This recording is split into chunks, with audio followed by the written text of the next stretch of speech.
Maxime Switek. L'édito politique, bonjour David Doucan. Bonjour. La politique ce matin David, c'est cette dernière ligne droite, 5 jours pour faire campagne jusqu'à vendredi minuit.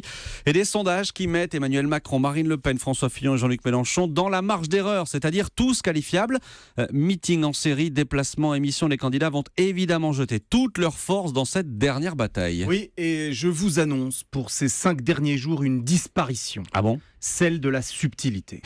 Dans ce contexte où tout le monde croit avoir sa chance, les états-majors sont d'accord sur une chose. Pour faire basculer le vote, surtout celui des indécis, il va falloir faire du gros rouge qui tâche. Donc, Marine Le Pen, François Fillon, Emmanuel Macron vont nous expliquer que Jean-Luc Mélenchon, c'est l'arrivée des chars soviétiques à la Concorde. Jean-Luc Mélenchon va nous dire qu'Emmanuel Macron et François Fillon, indifféremment d'ailleurs, c'est la promesse d'une destruction totale de notre modèle social. Marine Le Pen va accuser Emmanuel Macron d'être un communautariste, ami des islamistes. Emmanuel Macron va essayer de démontrer qu'il n'y a aucune différence entre Marine Le Pen et son père. Bref, ils vont tous se caricaturer les uns les autres avec comme ressort pour motiver le vote la peur. Pardon, mais à quoi ça sert ? Pourquoi un tel durcissement systématique ? Alors d'abord, c'est comme ça à chaque fois. Une fin de campagne, c'est toujours un moment de crispation. On ne retient plus ses coups, on essaye de faire chuter l'adversaire par tous les moyens. Mais cette fois-ci, il y a une spécificité, un nouveau clivage profond, sérieux.